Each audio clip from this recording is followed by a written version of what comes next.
On vous a appris que la force fait la loi, que dans le grand livre de la nature, seuls les plus massifs et les plus féroces dictent leur volonté aux plus faibles.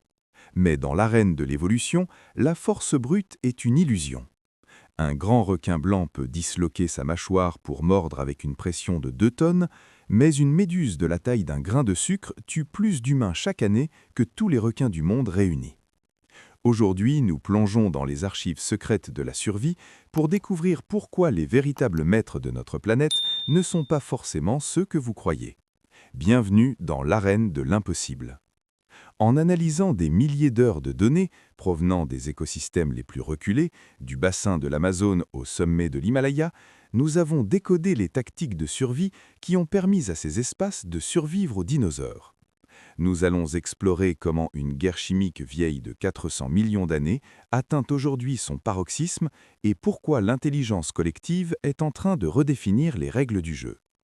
Vous allez voir que dans ce champ de bataille permanent, chaque erreur est fatale, mais que l'échec est paradoxalement le moteur le plus puissant de la vie. Commençons par l'arme la plus insidieuse du règne animal, l'arsenal chimique. Dans les forêts tempérées du sud-est de l'Australie, une créature pèse moins qu'une plume, mais possède le pouvoir de terrasser un géant. L'araignée à toile en entonnoir de Sydney cache dans ses crochets un cocktail de neurotoxines capable de paralyser un humain en seulement 15 minutes. C'est un accident évolutif fascinant, son venin, conçu pour ses proies invertébrées, se trouve être par pur hasard mortel pour les primates. Plus loin, dans les jungles d'Asie, le cobra royal, le plus grand serpent venimeux au monde, utilise une stratégie différente. Ce n'est pas la puissance de son venin qui terrifie, mais son volume. Une seule morsure peut injecter assez de toxines pour tuer un éléphant. Mais le secret le plus incroyable du cobra est son immunité. Il a développé une mutation génétique qui empêche les venins des autres serpents de se fixer sur ses propres récepteurs. C'est une course aux armements où le défenseur devient l'attaquant suprême. Pourtant, la force individuelle ne suffit pas toujours. L'un des piliers non négociables de la survie est l'intelligence collective. Prenez les orques, ces géants des mers que l'on appelle à tort baleines tueuses. Dans les ports de Nouvelle-Zélande, elles ont développé une culture de chasse unique au monde, transmise de génération en génération. Elles ont appris que si l'on retourne une raie sur le dos, elle entre dans un état de transe défensive. Cette technique, apprise par les jeunes apprentis en observant les adultes, n'est pas un instinct, c'est une transmission culturelle.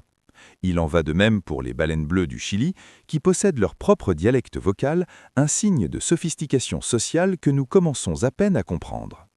Sur Terre, cette coopération atteint son paroxysme avec les fourmis légionnaires de l'Amazone. Individuellement, elles sont insignifiantes, collectivement, elles forment un super-organisme capable de tuer 30 000 victimes par jour, construisant des ponts vivants avec leur propre corps pour franchir les obstacles du sol forestier. Mais que se passe-t-il quand la survie dépend non pas de l'attaque, mais de la patience? Rencontrez les maîtres du temps. Dans les eaux troubles du Mississippi, la tortue alligator pêche avec un leurre intégré à sa langue qui imite parfaitement une larve de moustique. Elle peut attendre ainsi des jours entiers, immobile, fusionnant avec le paysage.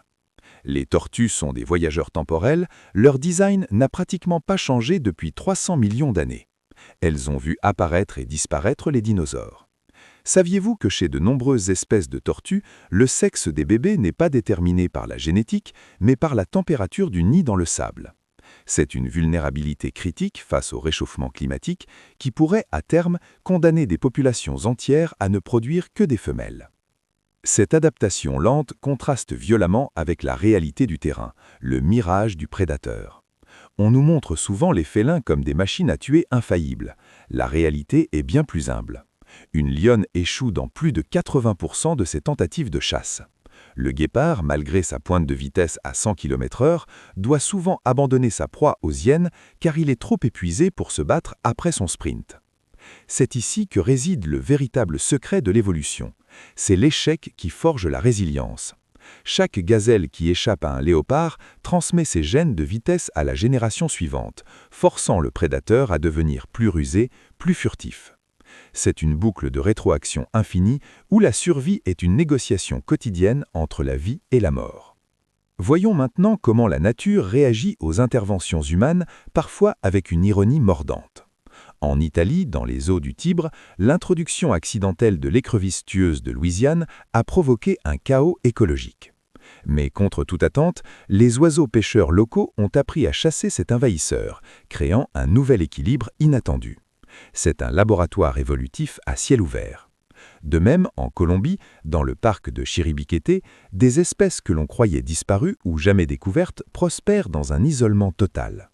Des papillons qui se nourrissent des larmes des crocodiles pour obtenir des sels minéraux, ou le hoatzin, cet oiseau ruminant vieux de 18 millions d'années qui possède des groies sur ses ailes à la naissance pour grimper aux arbres. La véritable leçon de la nature n'est pas la domination, mais la résilience.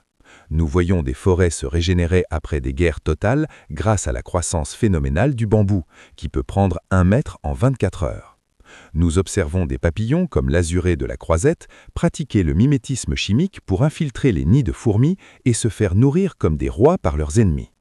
Chaque espèce que nous avons rencontrée aujourd'hui est le résultat d'un pari réussi contre l'extinction.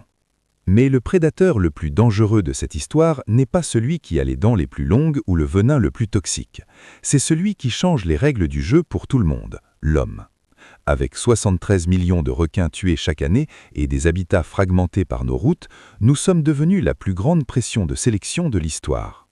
Pourtant, l'histoire des bisons d'Europe ou des aigles royaux nous montre que lorsque nous décidons de protéger ces maîtres de l'adaptation, la vie reprend ses droits avec une force incroyable.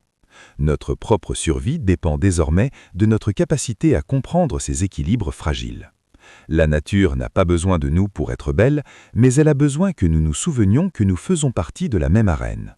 Car à la fin, la loi de la savane ou de l'océan est la même pour tous, s'adapter, ensemble, ou disparaître dans le silence des archives de l'évolution.